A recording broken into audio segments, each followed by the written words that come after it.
If I ruled the world, I love them, baby. Brian Audley from Incendiary. What's up, guys? Thank you for having me.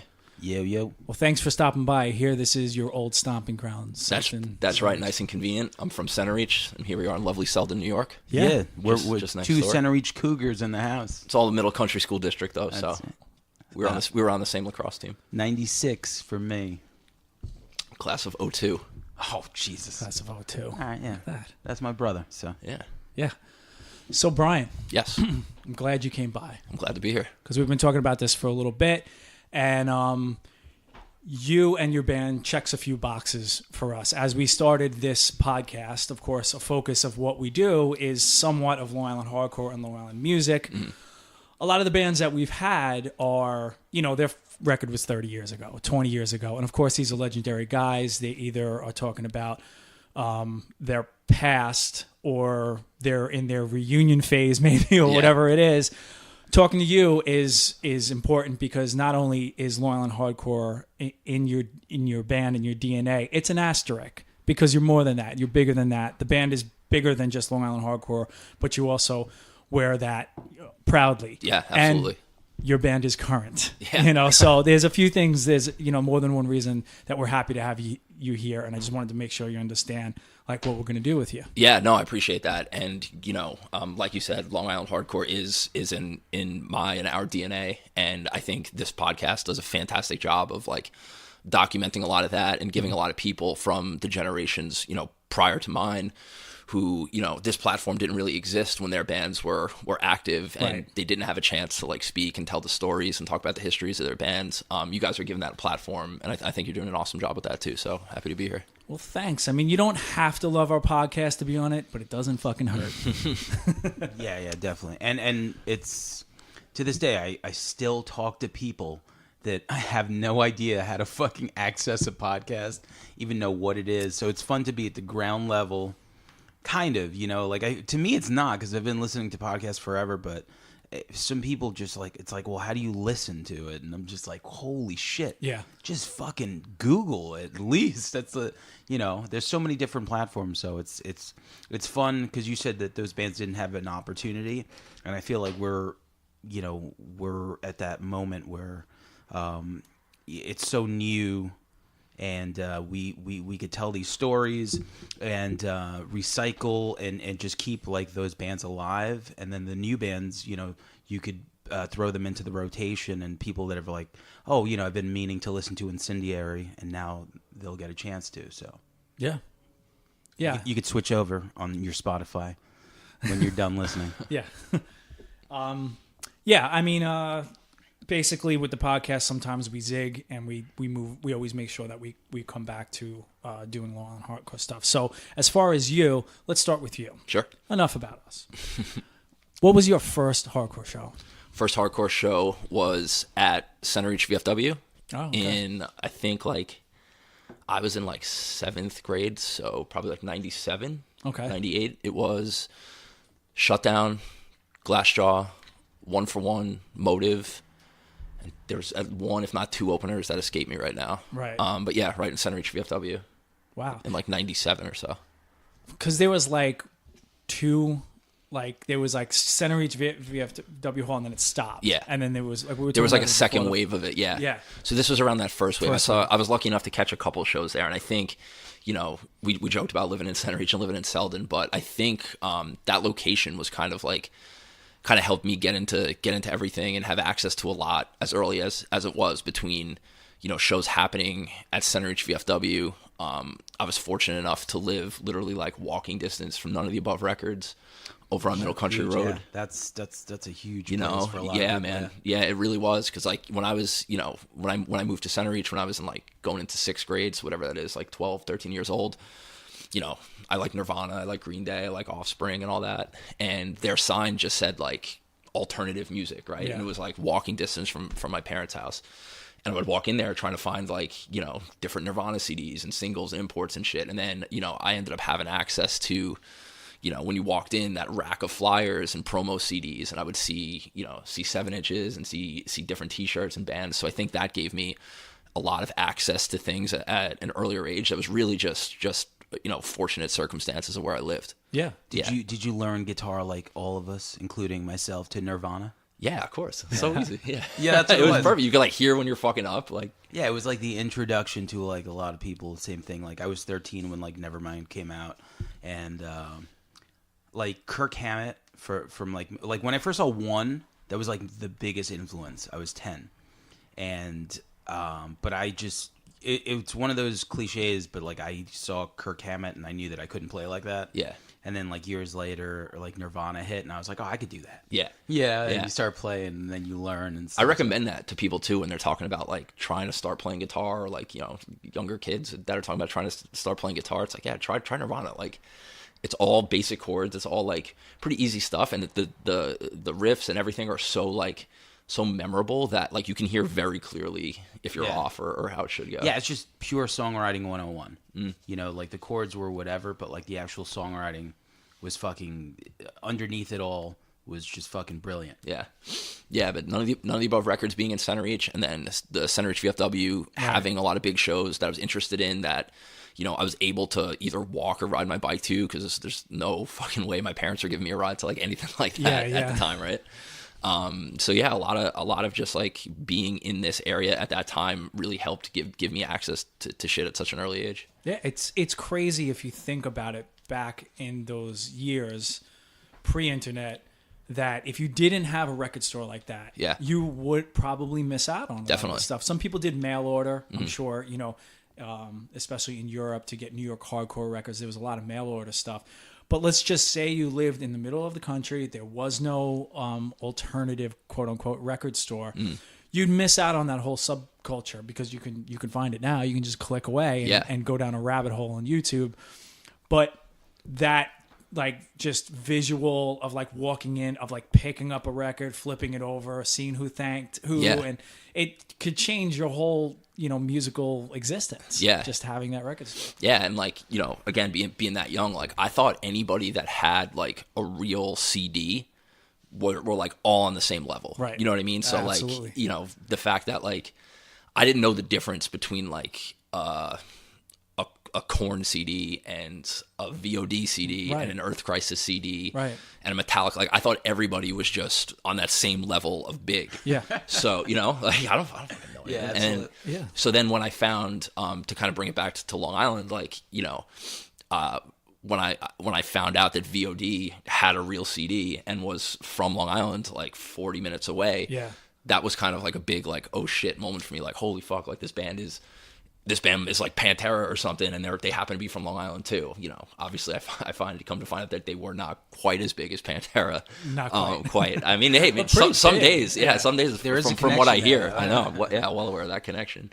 But actually, on Long Island, they were bigger than Pantera, so they are arguably bigger than some of those. Maybe not Center Reach, Center Reach loved them some Pantera. Yeah. You're looking at a guy from Center Reach who loves him some Pantera. Yeah, I mean, me too. But like when you really break it down, I remember like '93, like everyone had that VOD fucking demo. Yeah. With the loyal to none flip, right?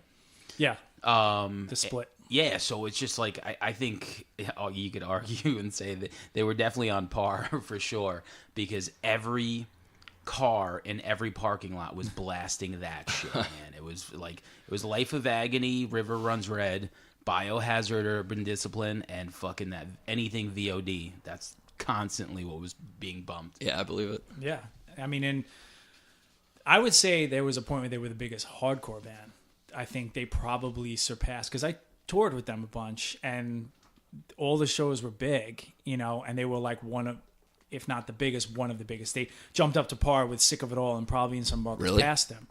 All around the country? Yeah, because they were doing Ozfest. Right. They were doing things that it's hard for a hardcore band to do at that time, where it never made sense to me that Madball wasn't like on Ozfest. Like, why wasn't Sick of It All on that second stage? But VOD was, and they were opening for bigger metal acts. And if you don't do that leap from hardcore to metal, you're gonna stay at a certain level. You're gonna stay there. At the time, maybe right, because there is like a ceiling, kind of. Do you think that?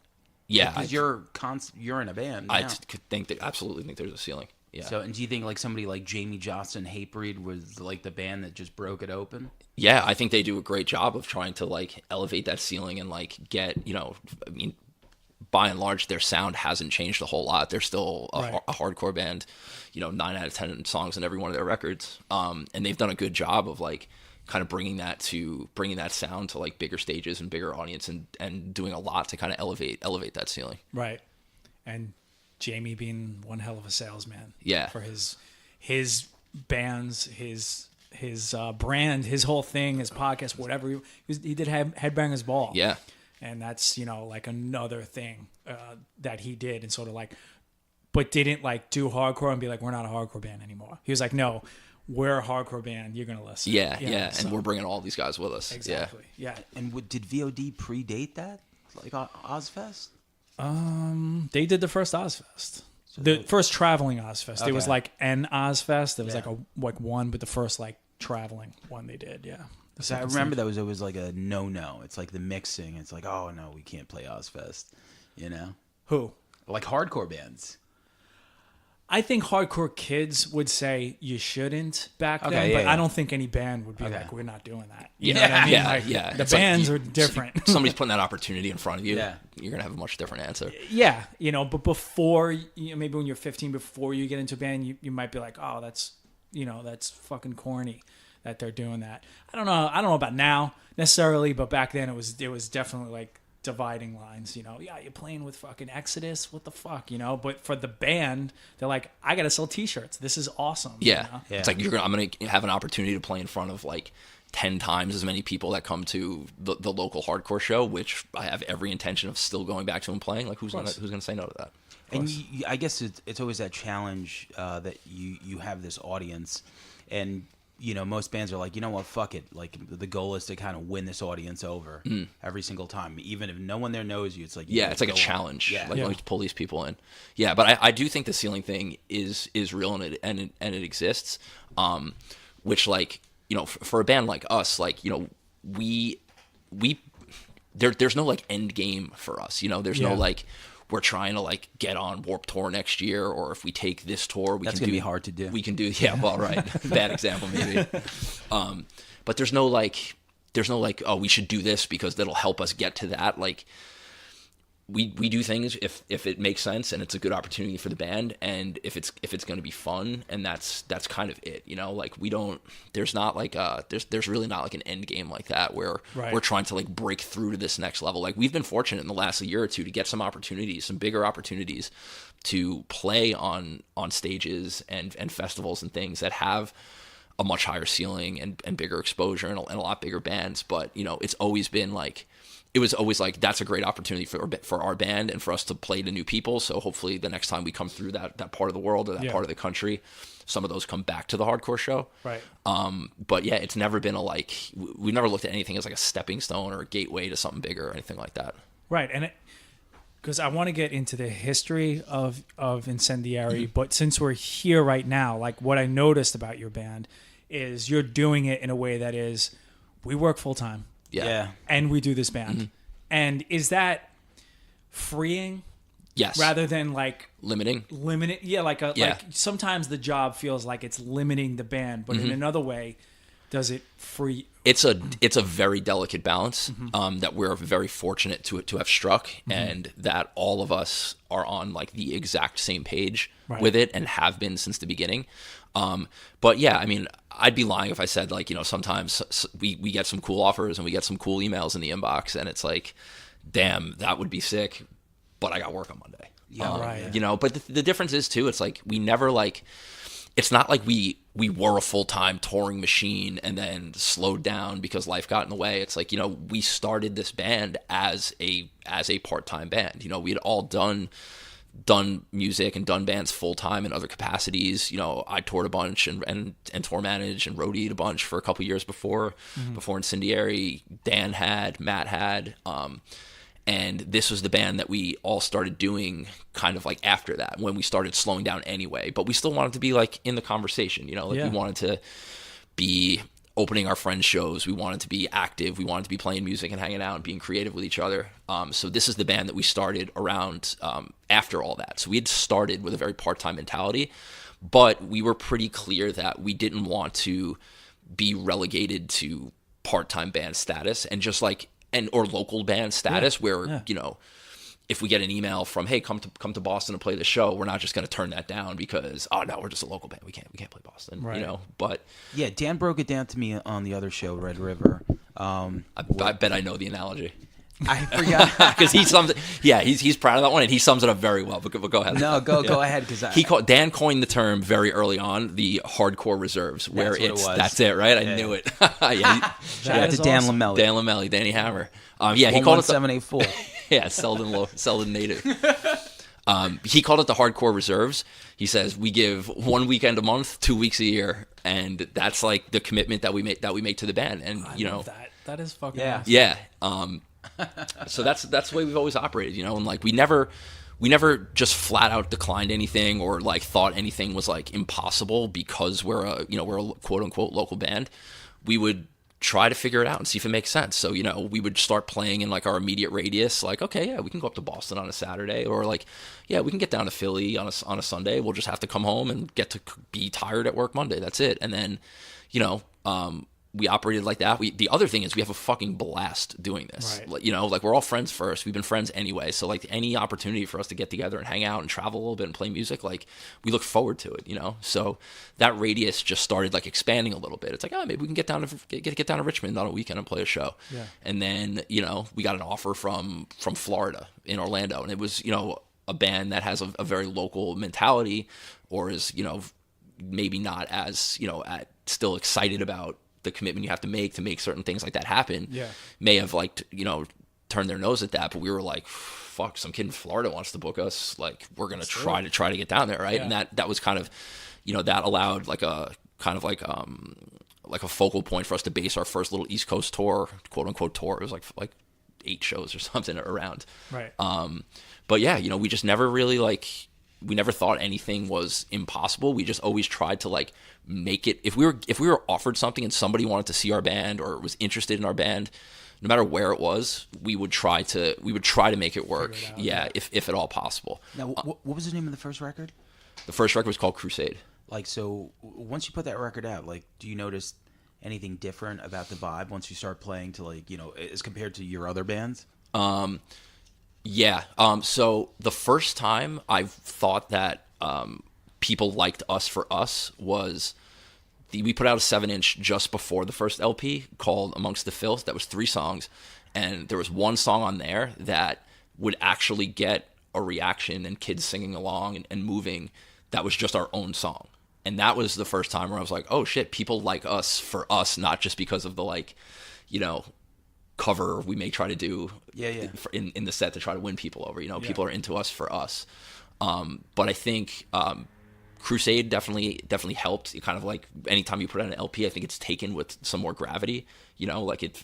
Even what about like the chemistry of the band? Like once you guys started playing together. Yeah, you just, I mean, like, that was the first. So there were some like early iterations of the lineup. Shout out to Dan Tur. Dan Tur, yeah. Dan Tur was on Crusade too. He recorded that with us. Yeah. That's the homie. Love Dan. Inked up merch. Hell yeah.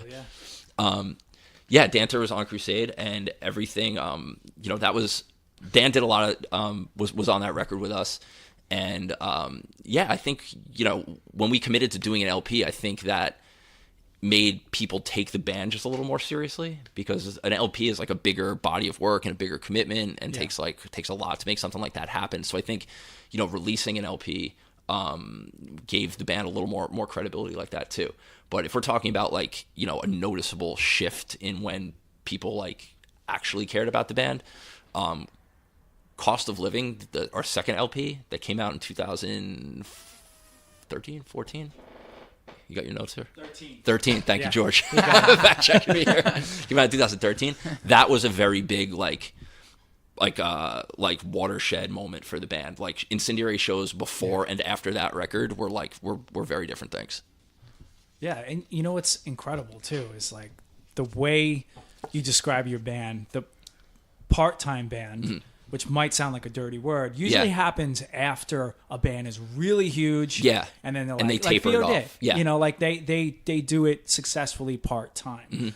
But you guys got big as, you know, the hardcore reserves or as the quote unquote Yeah. part-time band. And it's a lot of concentrated effort. And that's incredible to have 5 people with the same idea, because a lot of times it's like, we can't do it until we get signed and make enough money to tour. Yeah. Or, you know, you just decide you're not going to do it. Yeah. You know? So, you know, you mentioned it earlier, like you asked if it's liberating at all. And I think the fact that, you know, none of us rely on this for like any type of income, is very liberating in the decisions that we make and like the shows that we choose to play. Like, you know, on paper, financially, doesn't make a whole lot of sense. Right. Like last weekend to go to the Netherlands to play one show. Right. But if it's a good opportunity for our band, we're going to have a lot of fun doing it. Yeah, let's go. You know, so it lets us make, you know, it allows us to make decisions only based on, is it good for the band and is it going to be fun? Never like, well, if I don't make, you know, if I have to fly to Seattle for this show and miss 2 days of work, like I got to make at least this so I can pay my rent. Like, you know, we're fortunate enough that we all, you know, have other avenues of employment and careers at this point that we don't have to rely on this for income, and that is liberating, to answer your question. Yeah. So let's start with Incendiary. Like you said, you were in bands before. Mm-hmm. What were the bands before we get into Incendiary? I was in a band called Soldiers before, with a couple guys from Rick Jimenez. With Rick Jimenez, Oh, yeah. yeah. So I was after I graduated college. I was like, I wanted to tour. I wanted to travel with my friends. All my friends were getting more and more active in bands and shit. And I was close with Rick and all of This Is Hell guys who were like a full-time touring machine at that point. This is like 2006 or so, 2006, 2007. Okay. So I was touring with This Is Hell, just, you know, roadieing, tour managing, doing merch for 8 months out of the year. Throughout the course of that, me and Rick started writing some songs for Soldiers that that was like a pretty full-time thing for like maybe like a year and a half or so, almost 2 years. We did an LP, we did some tours, we did a full US with This Is Hell, we did an East Coast tour, but then, you know, at the end of that, it just became like I got to start making some moves, and like I was working at Target up the road here in South Setauket. If you've ever been in that parking lot, there's a good chance you saw me pushing shopping carts around that time. I think I remember now. Actually. I'm sure it was the parking lot must have been immaculate. That's where we met. Yeah. Because we were saying, have we met before? I think so. Who knows? Yeah, I was like, hey, sir, you done with that? I'll take that for you. I was like, thank you, kind sir. But yeah, you know, and I was given an opportunity to start a career and you know, get a job that I took, and you know, the other guys I was friends with, you know. Brendan also, like our vocalist Brendan, he was up at school in New Hampshire. He had just recently moved back to New York after he finished school, so he was around and wanted to do bands. And then, you know, Brendan started, and Dan Turr started Incendiary with a couple other guys. They put out a demo, played a handful of shows. Other guys really weren't as like invested in it at that point as Dan and Brendan were. So a couple lineup changes, and then Dan, Rob, our other guitar player, and myself came on board, and around the time of Amongst the Filth, and that first 7-inch I mentioned earlier, and that's basically been the lineup ever since. Yeah. We've had 2 different bass players since that, but the core 4 of us have been the lineup ever since. But yeah, like you said, like getting everybody like that on the same page is the reason this works. You know, like no one is trying to like pull ahead and do more and like, hey, we got to go for it. Like, I'm going to quit my job. Nobody's trying to do that. And nobody is. You guys must all have great jobs. And nobody's trying to like slow it down. Yeah, nobody's trying to slow it down either. You know, like pushing carts at Best Buy now or something. Yeah, upgraded. Yeah, we're over at Home Depot. Yeah, we got all kinds. We got flatbeds, everything. Man, but so the touring, I'm just thinking, like, you know, going to that Netherlands show. What is like the wildest, if you could say, offer that you got that you had to turn down? Yeah. Like something that you really wanted to do, but like just couldn't on paper. A lot of some cool European stuff. Like, you know, the first thing that stands out. No, see, we're trying to make stuff like that happen. We did Hellfest in France earlier this year. That lineup is insane. It was insane. Like, yeah, that was some real deal pro metal shit. Yeah. But it was cool. It was cool for us for a day. Some of the European opportunities are cool. Some of the, like just full US's, like supporting bands that like I'm big fans of and stuff like Yeah. that. But we don't expect bands to like put up with our schedule. It's like with big full U.S. tours, it's like you're in or you're out. Not like, well, we could do like 3 of the East Coast dates, or maybe like it's that stuff doesn't really fly with a lot of bands. Do people know that by now? I don't know.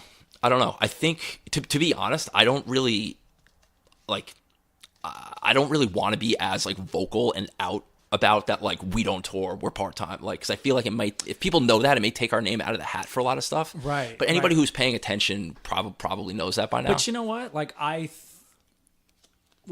aware of how big your band is, and the way you're describing that and the ways that you can tour surprises me. Yeah, because to be at the level that you're at and to do the things that you do, I would figure that this is all you do, or mostly what you do. So it's interesting, again, to go back to like you're all on the same page, concentrated effort. What can happen? Yeah, if you get 5 guys on the same page. Now, generally, you got 5 guys. Usually, you never get 5 guys on the same page.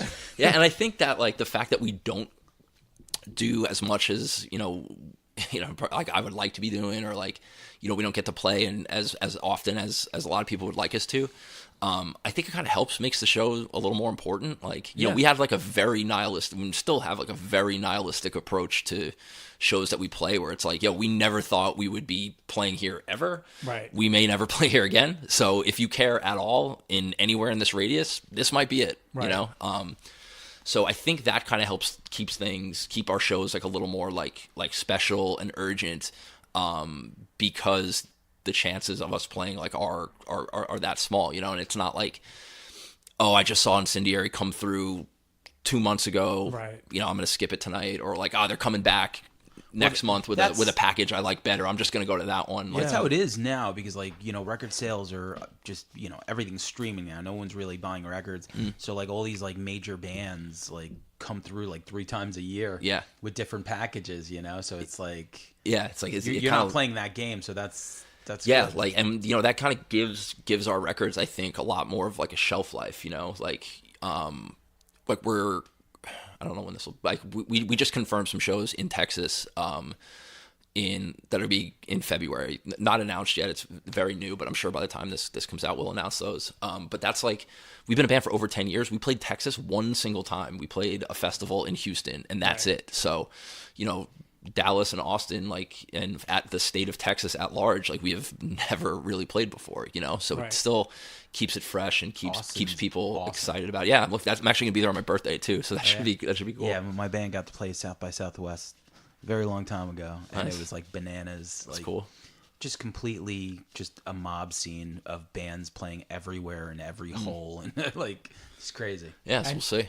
And arguably, let's just say that you guys all said, fuck it, this is what we're doing, and you hop in a van and you do all that stuff, maybe you burn out. Yeah. Shows, that's the thing, man. It can go the other way, where shows are not as important, or there's infighting, or it brings a lot out. Yeah, definitely. And like, now it's like the opposite of that. Like, there's no room. You're glad to see each other. Yeah, there's no room for us to see each other. Wow, that's crazy. Dude, we treat everything, we like every show that we have coming up is like circled on the calendar, and like we treat it like a bachelor party. You know what I mean? Like, we're having fun. You guys like, all sexting each other till then? We look forward to it. It's not like there's not enough room for us to get jaded on it. It's not how Sam approaches bands. Yeah. It's not how Playing Dead is with it. Yeah.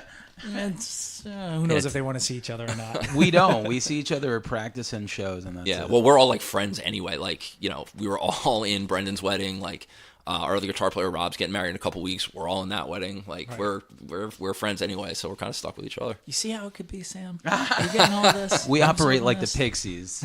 We all just get there in different cars. Like Aerosmith. Yeah, you don't even talk to each other until you step on stage. yeah, kind of. I mean, we just make a record. Separate buses to Mr. Beery's. On occasion, Mr. Beery's. Separate buses to Mr. Beery's. That's how we roll. Or you could be like me, where I love everybody I ever played with because I don't fucking play anymore. Yeah. It's like, it's great to see you. Bygones be bygones. I love you all. Of course.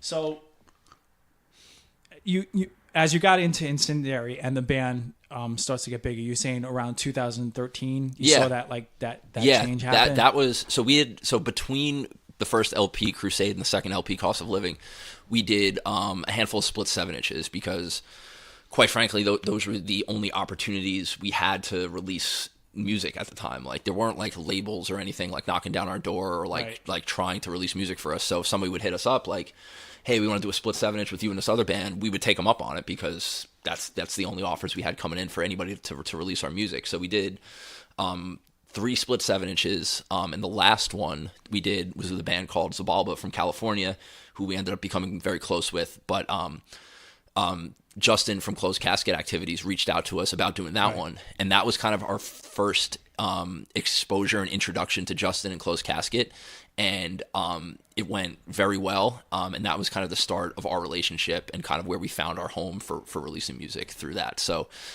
we had a great experience with him. We felt like we really had somebody that like was a fan of the band and like behind us that we could trust, and like the Zabalba split went really well, so he was down to do an LP for us, and that's where Cost of Living came out on, and was really kind of like that like turning point for the band. Now, when it comes to like records and record labels, like we always wonder like what a label does for you like now. Like, Yeah. I had the same exact question. Sam. Yeah. Like, I think because you always think about it, and then sometimes I think of hardcore, which I always say the same thing. I don't really know too much about. George knows stuff I don't, but I feel like it's one of those styles of music that never really got affected, by what's happening, because everyone still does splits and all this other shit. Everyone's still selling them on tour, so it's not like, Radiohead's not selling records, so what does the label do for you, like, at that point in time? So that you said you love the relationship. Yeah. I mean, they make the records exist, first of all, right? Like, he's putting up money for us to go into the studio and record, to do a layout, to make it tangible and physically happen. So makes the record exist. And part of the reason that, I'm such a big fan of Justin, we have such a good relationship, is because he is very strong at the things that, I myself and the rest of our band aren't. So like the visual aspects of the band, like I'm not a good visual artist. Like I struggle to come up with t-shirt designs and album artwork designs and things like that. He excels at that. So he kind of complements our band very, very much in that way, in areas where we struggle. And also he's just like a very, like, he has a lot of knowledge and advice for the band about how we should carry ourselves. Like he's like a very, like, he's invested in the decisions we make, and like a very trusted, like, third party for it. You know what I mean? It's huge. Yeah, So it's far, huge. Yeah, everything like that he said, he's like the best. The Yeah. visuals, like, definitely adds, like, anything, like, online, there's so many things coming at you that a good visual will make you stop. Yeah. You're like, oh, incendiary, and then you don't know what the fuck it is, and you see, something that catches your eye, at least, for people that are good with visuals like that.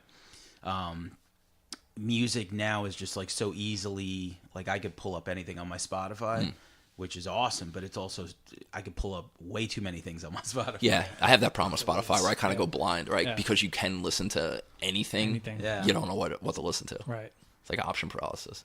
But yeah, he does a good job of just like first of all, we trust him too. Like I would follow that guy off a fucking bridge.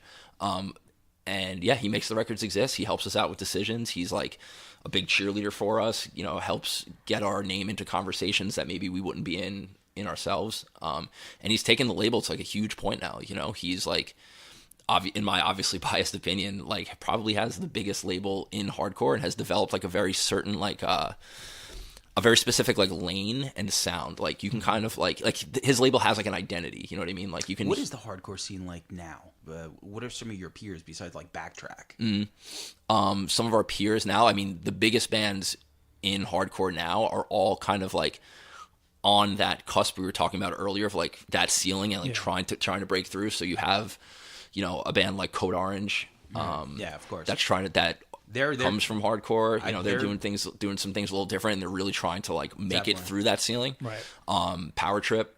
Oh, They're yeah. like the sickest band of all time. They might, they're fucking amazing. Yeah. Like that Nightmare Logic. Yeah. Whew. Yeah, and they're like, it's like working, you know what I mean? Like I went to, last time I saw them, I think it was at Irving when they played with Cannibal Corpse and Obituary. Yes.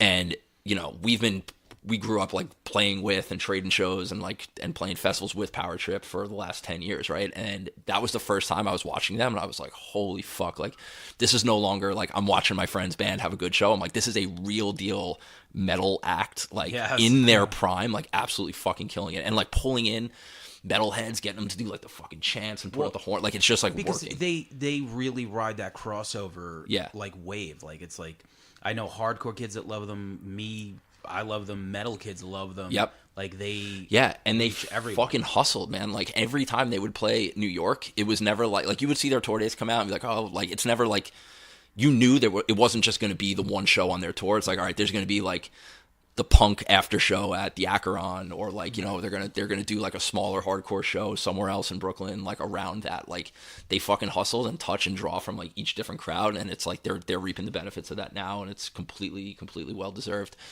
And probably the biggest in truly like the lane of like straight up hardcore is Turnstile right now. Oh, yeah, you can't ignore how big and good that band is. Yeah, They're fucking huge. They played they Live played that shows, right? they played Hellfest with us in France, and like watching that was like completely mind blowing. Like I felt like I was watching footage of like some band at like Lollapalooza in the 90s or something, you know what I mean? Like 10,000 people waving their hands back and forth and shit, like for a hardcore band. It was awesome. And they have like a really different formula too. Like they have, I don't know, I feel like on that new record they kind of like pushed that a little bit, but even like the older stuff. Yeah. It's very groovy. It's heavy. You can understand what he's saying, like vocally, which I think helps a lot in bands getting over. But those are probably, no question, like the three biggest bands right now. That makes sense. Yeah, That does make sense. So Yeah, and we, you know, sometimes we grow up around hardcore, and maybe we sell it short. If it's put in front of people who've never seen that before, it's the same reaction as the first time you saw it. Oh, at definitely. Center Reach VFW or me, Yeah. you know, at Sundance or whatever. It's like, what the fuck is going on? What is going on here? You Yeah, know? And I you're want like, in. there's a whole world here that I don't know. I don't understand. I was watching your set at the Electric Factory. Yeah, What This was Is that? Hardcore? This is hardcore. Yep. And I was watching it, and I'm like, it's you know, it's Hate 5-6 did the visual, so it's great. amazing, yeah. Amazing. That And guy's just amazing. you know, people getting up on stage, running across, jumping off, this and that. Participating. Yeah. And it jumped into my head. I was like, if like say your dad or your parents like looked at that, they'd be like, what the fuck is going on? Yeah. But for us, it's just so normal. I know. It just looks like, you know, what we've seen like 1,000 times. But if you put that, like, again, we were talking about VOD on Ozfest, or, you know, bands trying to break through a ceiling, you put that in front of people, it's fucking crazy. Yeah, I've never seen anything like it before. Yeah. Yeah. it always catches your eye, definitely. Like, even if I'm watching videos or whatever, like people, you know, we talk about my brother, like they're just not from that world, and when they see it, they're like, what the fuck is going Yeah, on? it's a spectacle. Yeah, definitely. And it just that participation is just huge, and I think your band is one of those bands that just has it. For even like when I heard the last record, I was like, I'm gonna listen to it because we had Dan on. I didn't really know much of the band. I just always saw the stickers, and from that first song, which was On the newest one? Yeah. Still Burning? yeah, that fucking chorus hits hard. Thanks, man. Hard. Yeah, that's something we try to like keep in mind, or like I always try to keep in mind with songwriting too. It's like every song needs to have like a memorable part, you know, whether that's a, you know, breakdown or whatever, or like That a sing-along opening part. Like it track, just yeah. has to be like something memorable, something that like you're gonna go back and like, I liked that part of that song, or like that's the song with that part in it. You know, every song I wanted to have like the part. I'm like, okay, this is why this band is special. Like you hear it, you're like, okay, this is why this band is here, and some of the other bands are here, Right. You know, that's cool. because Thank like you. you can hear that record. I love songwriting. I'm a songwriter, and I appreciate all types of songwriting, and it's just great songwriting. Yeah, thank you, man. I appreciate that. And it means a lot coming from like, you know, guys like you who are like my generation, Nobodies? a little bit. No, but like the generation prior to mine. Like, you know, it's obviously great. All the like that young kids are excited about a band like us because they're the ones like coming out and going off for the shows. But like when I get feedback from like you guys and you know, peers and, you know, quote unquote elders, that's like the shit that like really means a lot. It's, you know, hardcore can be done wrong. Yeah. Like it sounds like a weird thing to say. Yeah. But sometimes you do go, I don't understand why this band is as big as it is. Like, what am I missing here? But when I heard your record, it's like, yeah, this is incredible. Like this is taking what, you know, is like somewhat of a formula, you know, as in songwriting. Yeah. And bringing it to a level where it all makes sense. Like Yeah. you just feel it. You're like, oh fuck yeah. Yeah, thanks, man. That's fucking awesome to hear. And I was watching your YouTube video of the making of 1,000 Mile Stare, and so we're talking about it a little bit. What was your approach to the new record? I mean, it's 2017 it was put out, but it's your last record. Yeah. It was honestly the best. Like personally, I don't enjoy the recording process like at all. Me neither. Fist bump. Dude, it is like my least favorite It's part. my least favorite. Oh, you least hate it favorite too. part. Yeah, it is. Like I love writing the songs. Yeah. That's fucking awesome. Love like when you playing. have an idea and you hear it played back and it sounds as cool as you thought it was. Like that's amazing. But when you're recording and everything's isolated and you're getting in your own head, like it's my least favorite part. That being said, this was by far the best experience I've ever had recording anything. We got to work with Will Putney in Jersey City, who does a lot of big metal stuff and has been getting more and more into more straightforward hardcore. Like he just did the last Terror record.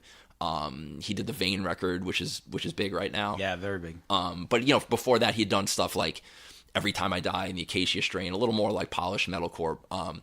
But he's a fucking hardcore guy and liked Incendiary, and we got to work with him, and it was just fucking awesome. Like everything was comfortable. I mean, we still had to do it on like nights and weekends, but it was as close to like a immersive experience as we could have. Like he has like a facility where there's like lodging for bands, so we would go there on like a Friday, start recording, stay there Friday, Saturday night, and just like record all day. Hang out a little bit at night, blow off some steam, sleep there, wake up in the morning, get right back to work. And, I can't believe how I never thought I would have a record of my band that sounds as good as that does to me. So huge. Thank you. He did a fucking awesome job and made what I usually find to be a pretty like unpleasant experience very, very pleasant. Yeah. And, it's true too. Like I've heard producers who are like, they just generally do hardcore or they just generally do punk. Some of those records might sound a little dull. Yeah, or sterile, like flat. Right. Yeah. It just, you don't realize that, that person's doing like just sort of what they know. And then you get in someone who might understand something different, like metal, or just be like a rock guy. And then he works with your stuff. Yep. And then it's like it just brightens everything up. It makes it sound bigger. Yeah. It's like sometimes it's just that and he just thing. won our trust so early on too, because I was, I'd heard that like before we'd gotten to know him, worked with him, like, oh, like he has like a, he gets pretty involved in like the songwriting process, and we'll try to like really produce the songs. So what do you do? Send him demos? Yeah, we had some like scratch tracks that we sent him, and then we ran through everything once before we went in there so he could have like a framework of the songs. And we go in there prepared. Like we have 10 songs ready to go, like complete songs ready to go. Yeah. They change. They certainly, they always end up changing here and there throughout the process. But when we go in day one, we are ready to record a record. There's no like, oh, let's feel it out and see what happens. That's like how that shit are, does man. not work. That's we don't have the luxury of time. We don't have the to be time. able, Yeah, we we're don't. like, it's like I'm not going in there to fuck around. Yeah, jam. So I was like, I don't know how I'm gonna do with that. Like, somebody else coming in and like tinkering with my ideas. I get very attached to stuff, and I'm aware of that. I can, be a little difficult in that capacity. But he just like earned our trust and respect like right away. Like the first two things he suggested, he's like, oh, try it this way. And we're like, yep, that's infinitely better. And it just, from that point on, he was just like such like a valuable outside like invested party into the recording process. He was like a decision maker and like, oh, well, what do you think? Right. Okay, let's do that. So he was great. Huge, because when someone starts doing that when you're recording, you really, because nothing worse than being like, nah. Yeah. The people, I don't know if you had that, George, for like recording. Anyone gives you ideas. For me, like, I think I trust Keith Moore, shout out. Yep. So whenever we record with him, like he'll suggest something and we'll do it because I trust him. But man, when you don't trust someone, you're like, I'm not doing that. I don't know about that, man. Yeah. It's painful. And it's like sometimes I've been in studios where like it feels like Stockholm syndrome. Like I don't like that guy, but like that. It just twists with your brain, especially if you're not like, I'm not like a musician. Right. Yes. But when you get the guy who gets what you're doing or knows you can do better or says, I have a great idea, and you trust him, it's like you don't even want to leave the studio. That was I don't want to play shows. Yeah. I just want to like cuddle. Yeah. Yeah, it was awesome. I generally don't like recording, and I really look back fondly on that whole thing. Yeah. I don't like it at all, man. It just feels mechanical, and you're basically trying to get something that, in theory, is going to be played over and over way more than your shows are. Yeah. So even just that pressure. Now, like, I do the vocals and guitar, so it's like the band could rip, and if the vocals suck, that's what everyone's gonna hear. Yeah, right. Yeah. Everyone's gonna be like, oh, yeah. It's so final. Recording. It's so That's final. the problem. Yeah. It's kind of like, and I think the more you do it, you get a little bit more into like, I'm okay. I could just let this go. And, you don't, in the beginning of recording, I think also too, you're very like, when you first start recording, when you're younger, it's like, it has to be a certain way. This is the way I envisioned it. This is coming out wrong. Yeah. Yep. As time goes on, difference. hopefully that Yeah, changes, the unless difference. you're Prince or something. The difference is crazy, but still, like, like, I don't know if you do the same, but like when I listen back to like older recordings, I'm like, this is terrible. Yeah. But then like 2 years later, I'll be like, oh, it wasn't that bad. Yeah. Yeah, it grow on you. Yeah. Growers. Yeah. So I guess, is there a plan for like a follow up to 1,000 Mile? I don't know right now. Like, it's, putting out an LP is like a big labor, especially to make it good. And as, time becomes more of like a limited resource for us. Like, Yeah. I don't know when we would, or if we could find time to like commit to making, to put in the amount of time I think it would require to make like a worthy follow up. And, it's got to be good. Like, I'm sure we could crank out 10 songs, but they got to be good. Right. So I don't know. To answer your question, like, there's no real plans, but we're starting to get the itch again. So like, I'm sure there'll be more songs in the future. Do you guys write individually? Yeah, pretty much. Like, we're not like let's get in the room and jam and see what happens. Like, we don't have fucking time for that, honestly. So whenever Dan's in too many bands. That's part of it. But at best we can practice, for 2 hours a week, right? If we get together on a weeknight, 8 to 10, 8 to 11 or something. So when somebody's got an idea, it's like you come in with like, you don't really start anything until there's like a big idea to work off of. Like, I got 2-3 riffs that go together. Let's put it all together, So yeah, I mean, I'm starting to get the itch again. So I'm sure there will be more material. What format it is, I don't know at this point. As far as like a practice schedule, like if you guys are doing, these tours, like, do you guys practice regularly before you head out to the Netherlands or fucking play whatever festival? Now, like, we'll practice before shows for sure. Without having to, if we're not writing, we don't have like a standing weekly practice. But when we have shows coming up, we'll always get together. We'll just get together. Yeah. And it's just hard too, because like, we're all, again, time is becoming more and more limited. So 3 of the 5 of us live in Greenpoint, Brooklyn now. We moved our rehearsal space to Bushwick, and that's a sweatshop building by the Acheron, if you've ever been over there. So, to ask for 2 guys to drive out from Long Island in the middle of the week becomes tough. So like, when we have a practice, like, there's like an agenda. It's like, we have the show next week. We're coming up with the set. We're going through the set. We're tightening up the transitions, and then we're going home. Or it's like, I got these ideas for a song. Here, like, I'll send them around in advance. We're coming here to work on these ideas. And it's like, we try to operate as like highly efficient as possible. There's no, let's like feel it out and jam and see what happens. Like, it just doesn't happen. You don't for us. stand there for we an do hour that. and a half talking politics? Yeah, like no, nothing like that. Yeah. how do you guys pick the set list? Like, does it change? Does it change by location? Bands you play with? Yeah, I mean, we kind of know what we're. I mean, so one of the kind of challenges of the fact that we don't play that frequently is we don't have the ability to really like test things, especially when we had a new song and our new record with 10 new songs. It's like, you don't know which one. You don't know what's going to work, like which one's going to translate live. So, we kind of stick to like the we know what works live and what doesn't, right, for the most part, and we'll try to operate around that. And to be honest, like, I never thought we'd be in this position where we have such a catalog to like choose from. It used to be like we were struggling. All right, this song does well, and like, it's going to be a little quiet here until we get to that song. But now it's like, we're in a pretty good spot where we have enough material that goes over well like live. 30, like 30 plus to pick from. Yeah, I guess so. Yeah. And do you ever look at something like Spotify and look to see the top played songs? And I do. I'm like fucking fascinated by Spotify. Me too. Yeah, I really am, because it's like.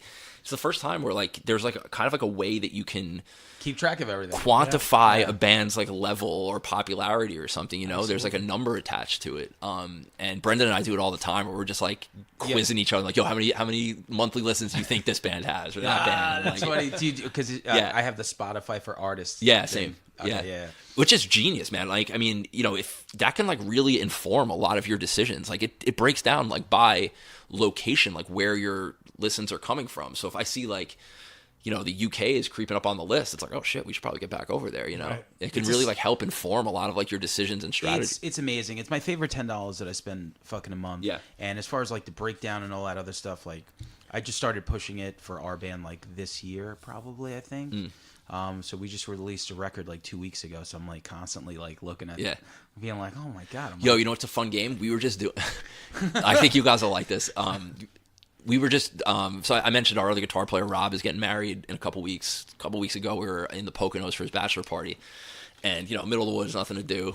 So we're drinking and hanging out. And like we started playing this game where Spotify now has like a section on every artist's page where instead of related artists, it's fans also like. Okay. So it gives you a list of like based on the people that are listening to this band, those people are also listening to these bands. Right. And we were just like going around we would pick a band and then go around the circle and trying to figure out what the other, and it was fun, dude. I'm telling you, it's fun. Next time, if you're on a road trip or something, you got time to kill, it was fun. Like, and especially if you pick like a band that's like kind of like straddles to like pick Beastie Boys, right? So you're gonna get some people that are talking some hip hop, some alternative stuff, and like you just go around the circle, seeing who can get like the most ones right, and then move on to another band. That is pretty good. Yeah, it was Touring's fun. a lot less crazy than it used to be. That's not what we did when we were trying to. This is a bachelor party. Yeah. Oh yeah. Oh yeah, exactly. So that he's retired from the game then. Right. Yeah. It's a different thing.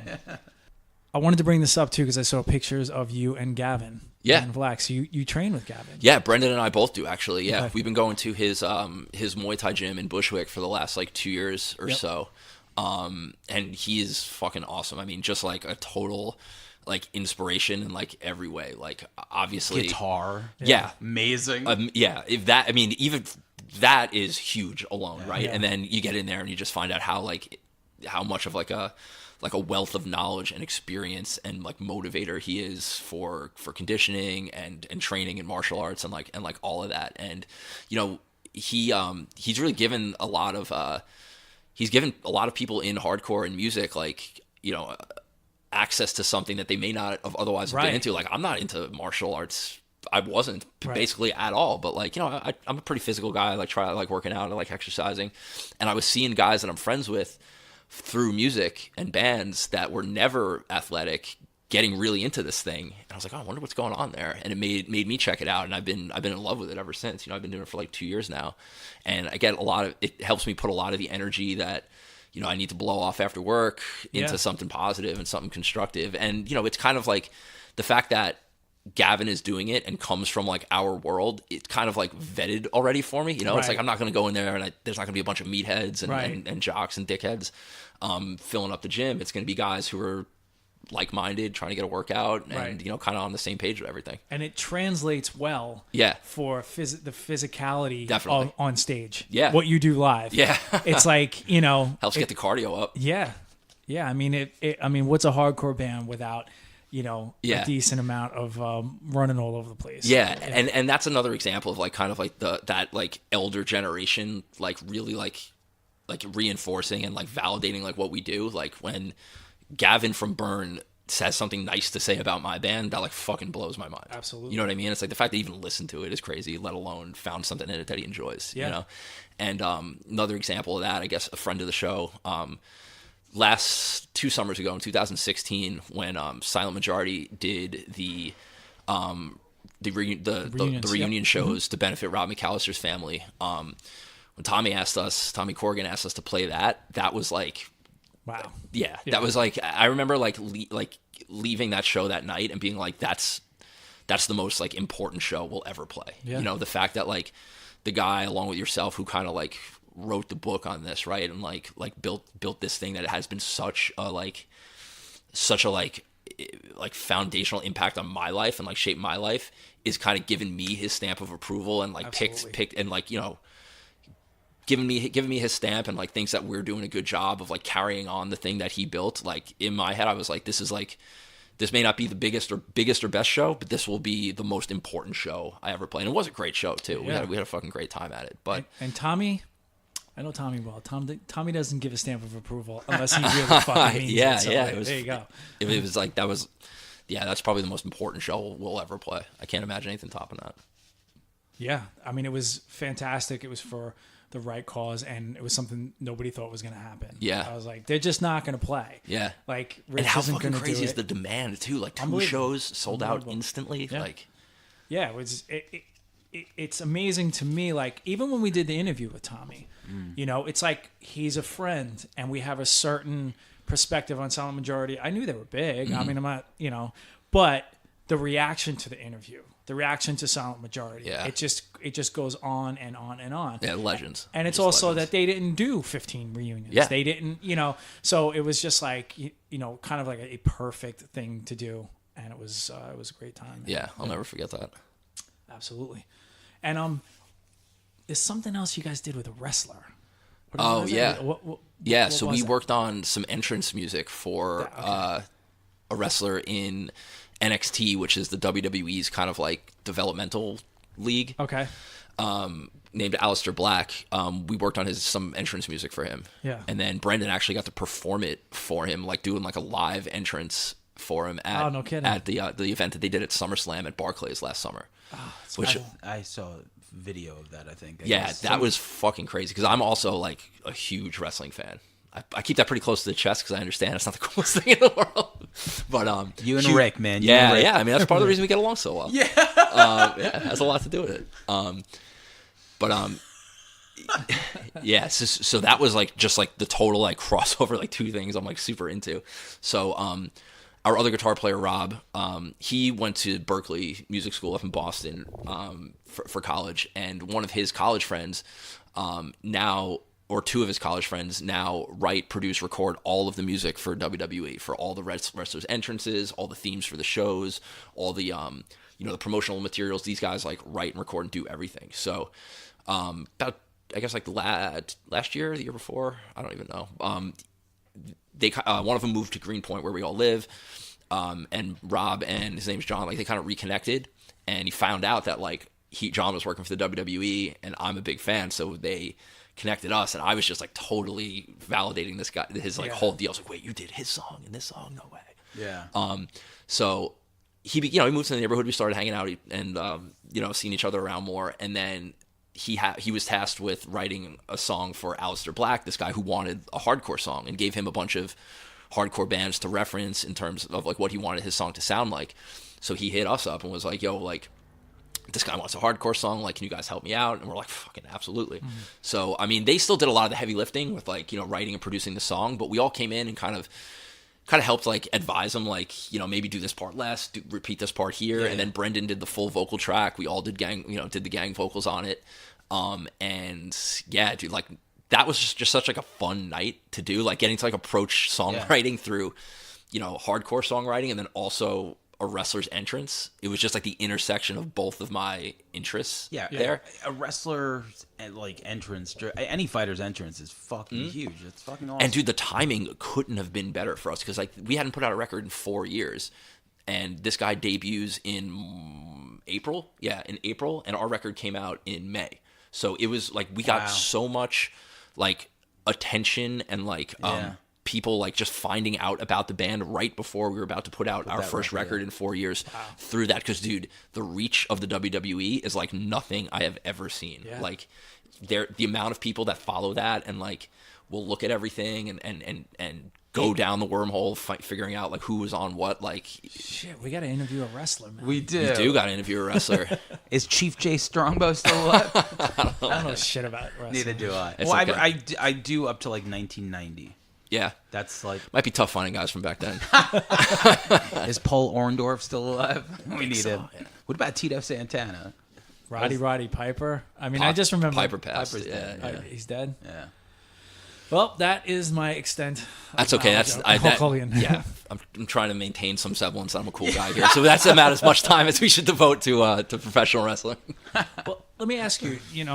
So you've been going to hardcore shows for 15, 20 years, something like that, and as we get older, it changes. Let's just. We'll do the break. We'll do the break now. We'll I'll throw a song in the middle Yeah. here.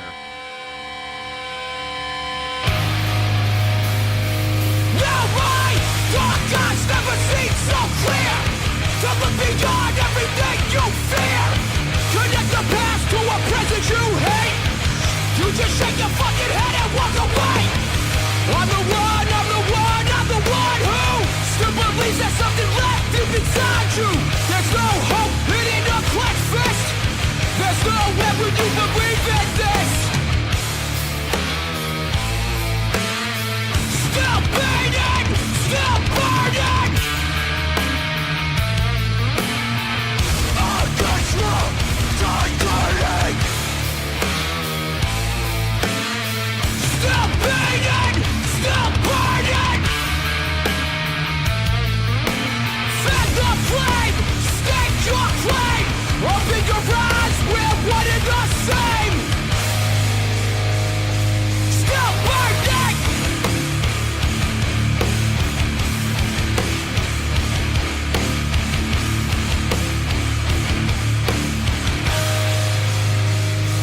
Fan the flame!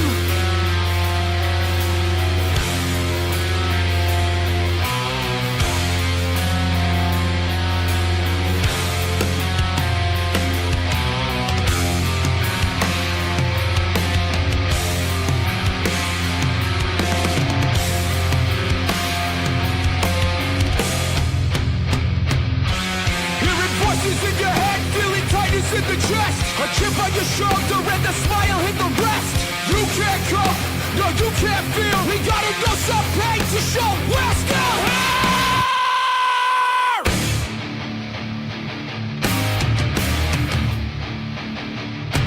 There's no hope in an unclenched fist. There's no end when you believe in this.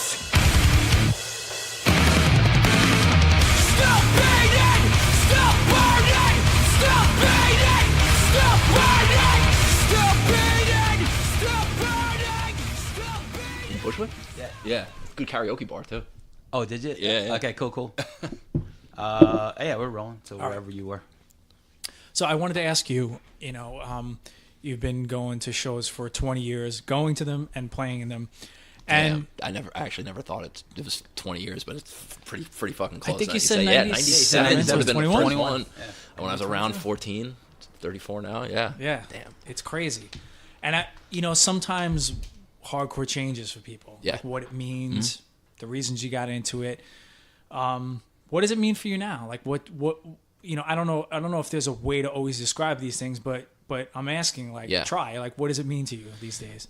Yeah, I mean, it was such like a formative, like positive thing in my life, and I don't know that it's changed. Like I still feel like I'm missing out. Like if I don't go to the show, or like like if something's happening without me, like I feel like a need to be there. Yeah. I think my participation has changed. Now that I get to be on like the other side of it, where I'm like playing the shows and like in some cases like booking the shows that we do. But I feel like now like almost like a responsibility to kind of help elevate like younger bands coming up, and like especially from around here. Like we're doing our 5th annual like holiday benefit show at AMH every year for the last 5 years. Around Christmas or the holidays when everybody's back home, we do a show at AMH. All the bands play for free. They give us the venue for next to nothing. We pick a charity, donate it, and we always try to like stack the bill with, as many locals as we can and newer bands. So I kind of feel like now that we have this platform through things like that and like little interviews and things we do, like we have like I feel like a responsibility to try to like help keep growing the bands that are coming up now and like putting new bands on. So kind of, I guess, similar with that, like also that we have this platform trying to like draw attention to like the bands that came before us that were, you know, very influential on us. Like, you know, when we got asked to do, when we did that Silent Majority show, we were posting about that and like trying to like, you know, I want like 17-year-old kids who know like Incendiary to like go check out that band and go check out Mind Over Matter and check out Indecision and all the bands that kind of, you know, influenced us. Like I feel our responsibility now is to kind of help make sure that that doesn't get overlooked, and that the new generations and the kids who are into our band are seeing and get exposure to all the things that like got us to where we are now, you know. Right. Well, look, you don't have to like Mind Over Matter to get on this podcast, but it doesn't hurt. Doesn't hurt, man. Love Mind Over Matter. You know that. But you know what? Like, it's cool because I didn't know a lot about your band, or you personally, but it's like I've learned a lot. Like, if you weren't named Incendiary, you could be named Efficiency. You know, you also are talking about like feeling a responsibility. Yeah. And I don't think that's something that I hear. Yeah. You know, that's kind of like a big thing to put out there, to say I feel a responsibility to you know, help these other bands. Yeah. Hardcore bands do it by default. You know, you're getting bigger, you ask your friend to play. Yeah. You know, and it's kind of actually a very cool thing about hardcore, but to say that you feel the responsibility and then also like walking the walk of doing these benefit shows 5th year in a row. I mean, that there's a lot there. That and like none of it feels like laborious or it's like putting us out to do it. It's like this, like genuinely what I want to be doing with my time, and like, you know, I'm exhausted by you talking about it. yeah. Then I still got to work. It's very 60 hours laborious a for week. me. Yeah, when you're fueled by passion, like we were talking about playing Jersey yesterday, and then coming here after 3 hours of sleep, 4 hours, whatever. To me, like it doesn't matter because it's like I just played a show, I got a few hours of sleep, and now I'm doing a podcast. Like nothing. Because that's what you want to be doing. I know. I think about that a lot. It's like I wish, like I know what it's like to have that kind of like drive and work ethic for something you're passionate about. Unfortunately, that drive and passion and work ethic I have isn't the most like the most lucrative thing in the world. Right. But man, if I felt this shit, if I felt this shit for like law or medicine or like coding or something, I'd probably be a fucking billionaire by now. But you know, I can't really pick. Right. Coding. These are the cards I was dealt. Yeah. But yeah, it's like that. Like, may have told this story before, but like, a couple years ago, we did a weekend in Canada with Madball, and the last day of it, the last show was on a Sunday night in Ottawa, I think, maybe like 9-10 hour drive from here. We leave the show, drove totally overnight, just in time to get back to New York City around morning rush hour traffic. So after driving all night, you hit that city traffic. And we literally dropped Dan Lamelli off at his job, like at 9 a.m. on like he like grabbed a shirt he had, threw it on, and went right into the office. And it's like shit like that. It's like nobody was complaining. Nobody was like, oh, this is fucking terrible. Why are we doing this? It was just like, this is what we had to do. We wanted to play these shows. We wanted to be up there. We wanted to play a show in Ottawa on a Sunday night. This is what we got to do, you know? Yeah. Yeah, because what's better than playing music? Yeah. You know, to like actual people. It's not like you're going to Ottawa to play to 3 people. Right. You know, that might take a toll. Yeah. And there's a sense that there's nothing worse than hearing somebody complain about their hobby. Yeah. It's like you're playing Yeah, music. it's like nobody's got a gun to your head, man. Yeah, Just stop. then don't do it. Yeah, get out of the way. Yeah, Let somebody stop. who wants to be here be there. Right. Yeah. You know, and it's a passion and a drive that I think you can't explain to people who don't do it. Yeah. You can't explain to your friends. can't. Your friends don't understand. No. Your parents don't understand. No. Like maybe your girlfriend doesn't understand, you know, but it's just, you know, it's something in you that, you know, like this itch that you have to scratch artistically. And yeah, on paper, it's a losing proposition, or it interferes with some of those birthdays you needed to go to. But when you have that artistic drive, is you just got to do it. That's it. That's it. And like we all still share that and all still have that. So like while we do, we're going to keep pushing as far as we can. Yeah. Just out of curiosity before we end, tell me more about that Netherlands fucking trip. Yeah. So this was literally last weekend. And you guys were just all on board for it. Oh yeah. I mean, so we got asked to play. This is like a good story of who your band is. Yeah, it is like a pretty good story. This would describe who you are. Yeah, So go for yeah, it. definitely. So we got asked to play the Sound of Revolution Festival in Eindhoven, Netherlands last weekend. Big European, almost exclusively hardcore festival. that happened, that our European booking agent, gentleman by the name of Martine, sings in a band called No Turning Back. He runs this festival. It's a huge festival. He pulls in like 5,000 people a day at this thing. It's a 2-day thing. So we were all about it. You know, we heard it was great last year. And so we were confirmed for the show. Booked our flights, you know, months ago. Thursday, the plan was we were going to leave Thursday night on a red eye that would get us into Amsterdam on Friday morning. We'd have a full day to hang out in Amsterdam, enjoy ourselves, you know, treat it like a mini vacation, relax. Saturday, we would go down to Eindhoven, play the show, come back on Sunday, right back to work Monday. That's typical. That may sound crazy as it is, but that's typically the way we operate, right? We don't have a whole lot of time to play with, so we're in and out as quick as possible while also trying to make some room to enjoy ourselves. Thursday night, get a text message. Oh, I should preface this. I'm at my company Halloween party also, and I'm dressed like the Undertaker. So you can keep that visual in mind. Dressed like the Undertaker. Yeah. Yes, I do. If there's any doubt. This is an exclusive about how much Brian. If I Rule the World podcast. Yeah. Good. So I'm dressed like the Undertaker, and I get this text message like, your flight has just been canceled. It was one of those like flight things where the crew didn't get enough sleep, so they had to ground the plane. It was also Norwegian Airlines, which I've come to find out is kind of like the international Spirit Airlines. Not extremely reliable or reputable. So flight just gets canceled. So now I'm like, I just leave this party. I'm like jumping in an Uber back to Brooklyn. I'm like on the phone in an Uber, dressed like the Undertaker, yelling at Norwegian, trying to like, well, what the fuck are we supposed to do? They're like, you know, we can get you on a flight. Long story short, the best we can do is get a flight on Friday night, a red-eye Friday night, that would put us into Amsterdam Saturday morning, the day we play, with enough time to like get to the show, play it, and come home. So that's what we had to do. And nothing, but did it give you any window or like time for anything to go wrong? Very little. Yeah. And we were looking at like everything, man. Like when the first flight got canceled, we were looking at like, well, can we fly to Paris and take a train from there? Can we fly to Brussels and take a train from there? And then maybe they can push our set back and we can get there just in time by this to play. Like for us, like not playing was never really an option. You know, it's like we don't get to do this enough, and like where it's like, we'll get them next year, or like, yeah, they'll ask us to come back. It's like, no, we've been looking forward to doing this. Like, we know it's going to be a good show. Like, you know, someone, our European booking agent, someone who like believes in us and has like done so much for us. It's his deal. Like, he's counting us on being there. Like, we got to fucking get there. Right. So that's the best we could do. And we were literally like on the ground in Europe for like just over 24 hours. I think we landed around 9 a.m. local time Saturday. And then our flight out was at like, I don't know, early afternoon, like 1-2 o'clock on Sunday. Wow. In and out. But I mean, that's the way we got to do it. What time did you guys play? I think it was like 5:30 or something like that. And you guys made it to the stage and like, yeah, and like sounds corny, but like as soon as we played, the set was fucking awesome, and as soon as we did, it's like worth every minute of bullshit. Every minute. And who else was on this festival? So Gorilla Biscuits were supposed to be headlining the whole thing. They were also on the flight that got canceled. Weren't able to reschedule and ended up having to miss it. Who else played on our stage?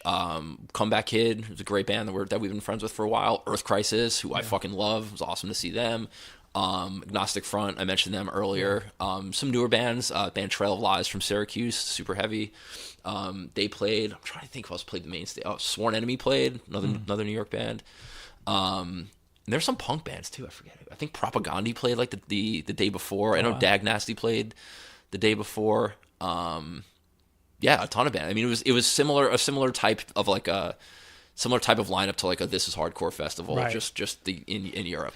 But if an Incendiary can make it, I'm saying Gorilla Biscuits could. That's right. I'm just saying. I'm just throwing it out. Yeah, I don't know what the deal was. I didn't get there. You don't have to say it. We'll say it for you.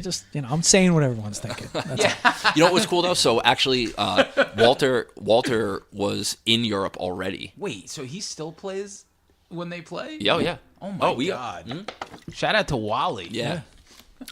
He was in Europe already, and he was at the show. And Comeback Kid, who ended up taking the headlining slot, did a GB cover. They covered New Direction with Walter singing as kind of like a Band-Aid for the situation, which was cool. Yeah, people were happy. There was a whole set where Civ couldn't make it. Yeah, and like Walter writes all that stuff. He wrote all that shit. So he did it, but it was weird because he was like without a guitar. Yeah. So he was like singing like, with just a mic. Yeah, Like he's just a little not used to that. uncomfortable. Yeah. Yeah.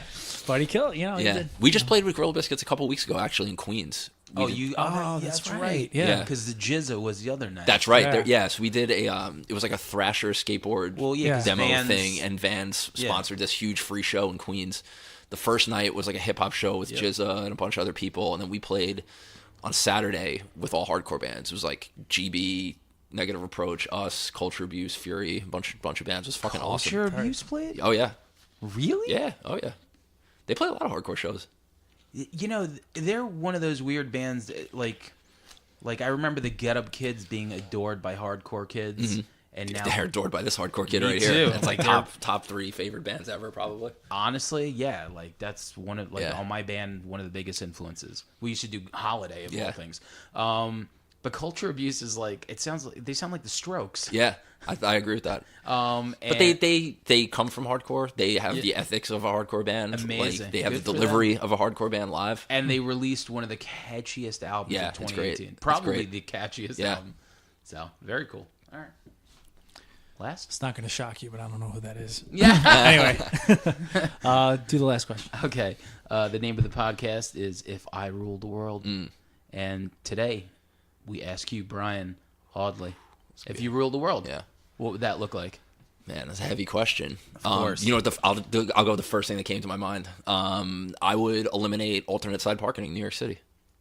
Would never happen again. Holy shit. Yeah. Fuck it. It's over. Let me co-sign that. Yeah. Right now. I like the That's practicality literally, of can you it. believe that? That's the first thing that popped in my head.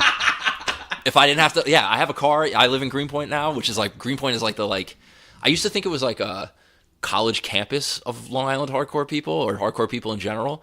Now it's starting to feel more like a retirement community of dude, the day before, you just walking around the neighborhood, you'll see Vinny, who we've had on the show, Right. walking around, or see Tim VOD walking around, that little pocket. Artie, obviously, because he's got the bar at the end of the block. Right.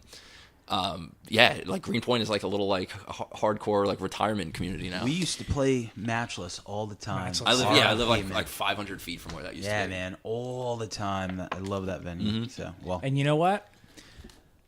Not only is it pragmatic, it's very efficient. Yeah, Very efficient, that answer. yeah. And that's incendiary. that's us. Yeah, so I got a car in Greenpoint. If I never had to move it again, that would be great. Yep. So I'll go with that. That answer was he had to be at work on Monday, and Yeah. he needed to Yeah. get it out of the way real quick. I'm thinking about my drive back tonight. It's fuck, I'm not gonna get a spot. Awesome, man. Awesome, man. Thank you for doing it. Dude, thank you guys. This was a blast. Thank you. All right. Cool. If I ruled the world, I love 'em, baby.